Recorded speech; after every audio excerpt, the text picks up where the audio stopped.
One time, a brother mentioned how special he felt being invited to an event by a Muslim figure that he really looked up to, and someone who has a lot of prominence in the community, and how well they treated this man. He said, if this is how human beings treat us, I can't imagine how Allah subhanahu wa ta'ala will treat us as believers in the next life, in paradise. May Allah grant us Jannah. It was reported that the Prophet sallallahu alaihi wasallam said, indeed, from the honor of Allah is to honor the older Muslim. He said the gray-haired Muslim, meaning the one who is older, as well as the carrier of the Quran, the one who memorizes the Quran, so they've memorized it, who is neither extreme in it nor turning away from it. So the one who's practicing it properly. Now, an older Muslim is honored for their many years of worshiping Allah subhanahu wa ta'ala, and generally for the fact that in Islam, we are required to have respect for the elders, for those who are also older than us. And similarly, the Prophet ﷺ is telling us to respect the memorizers of Quran. But the memorizers of Quran here are specified.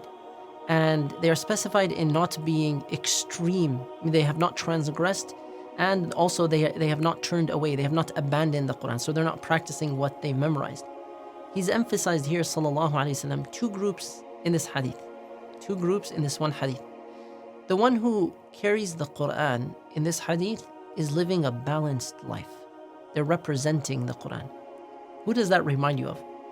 Aisha radiallahu anha, she reports that the Prophet sallallahu alaihi wasallam's character was like the Quran walking on the earth, meaning representing its teachings as a human being. The Quran can raise you up if you respect it and you live by it. And if you go against it, it might be a reason to be disgraced or to waste one's potential. The Quran can lift you up, and if you neglect it, you are wasting your potential, so you're brought down. It is reported from Nafi', the son of Abdul Harith. He met Umar radiallahu anhu. He met him, and Umar made him a governor over Mecca. So Nafi' asked him a question: who have you placed as a governor or as a ruler, as a person in charge of Ahl al-Wadi, a specific area? And he said, Ibn Abza. And he said, or Ibn Ubza. And he said, who is that? Who is Ibn Ubza? He said, he is a slave from amongst our slaves, Mawalina, basically someone who was freed. So he's a slave who was set free. And Nafi' responded back, and you put a slave over them as a governor? He's asking to confirm. And Umar radiallahu anhu said, yes, indeed. He recites the book of Allah, and he's knowledgeable of the obligations, meaning he's knowledgeable of Islam, so he's fit for it. And then he said, did the Prophet sallallahu alaihi wasallam not say, indeed Allah raises a people by this book, bihad al-kitab, Allah raises people. And of course, Allah subhanahu wa ta'ala causes others to be disgraced by it, meaning because they reject it. I'm sure you've experienced this yourself, or you've witnessed this in pretty much most communities, especially this following scenario. You enter a large masjid in a community waiting for the prayer to start. And it could even be the month of Ramadan, so there's a larger congregation than usual. So the crowd parts, and stepping to the front is a young man, 14 years old, 15 years old, 19 years old, a younger man than usual. He stands in front of a congregation, sometimes hundreds or over 1,000 people, and some people are double, triple, or even quadruple his age, and yet he leads them in one of the most important acts of worship. And now this is a community act of worship. What made him qualified to lead a community that is more senior than him, more experienced in life, so much more accomplished in worldly things? Because his accomplishment is one that qualifies him to do so. He is a carrier of the Quran, and the Quran lifts and raises its people, as Allah subhanahu wa ta'ala decides. Can you think of any other scenario where that young man would lead that congregation in anything else, in any other situation? And this applies not just during your life, but when you leave this world as well, in these specific types of scenarios.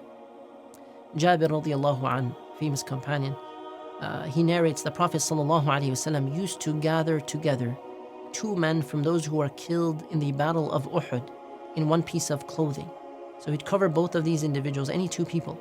But then he would ask this question. He would ask which one of them knew more of the Quran. If one of the two was pointed out to him, he would lower him into the grave first and say, I am a witness over them on the Day of Judgment. He would then order that they be buried as they were in their blood, and they were not washed, nor were they prayed over. These are shuhada, and this was the battle of Uhud. The question is, why was the one who memorized more Quran placed into the grave first? This was a way to show honor and respect for them, but it doesn't mean anything less in terms of the burial process for the one who's placed second. One time, as a child, I believe I was maybe 12 years old, we had to leave from a program that we had at a park to another building. So we needed to carpool from one place to the other, and it was a large group of students. We had chaperones with us as well. Now, I wanted to go with a specific friend whose father was driving because of the car. It was a nice car. I was 12 years old, so we gathered around the car, and as he approached, he looked at us, and then he apologized, and he said, I'm sorry, I can't take all of you. One of you will have to go in another car. There wasn't enough space. Now, we're friends, and we're young. We're looking at each other. We're jokingly suggesting different things, who's going to leave, who's going to stay, but we all wanted to go in that car. And then he asked this question. He said, which one of you has memorized more Quran? So at that time, my friend pointed at me, and the chaperone basically said, okay, you'll come with us and you'll go with the other car. My friend didn't mind. He laughed. He took it as a challenge to memorize more Quran later on. But of course, I felt bad at the time, and I didn't realize as a child what the chaperone was doing in implementing this hadith. He was actually following in the footsteps of the Prophet ﷺ in a situation that seems very insignificant. Who's getting in the car and who's not? Who's taking another ride? The people of the Quran are those who recite it day and night. They try to act upon its rulings. If they fall short, they go back to Allah subhanahu wa ta'ala. They try not to waver. But it does not befit the people of the Quran to be harsh in their manners, to be easily angered, to be people of profanity, inappropriate words, but rather they are easygoing, they are forgiving with the people, and on their tongue you find good speech.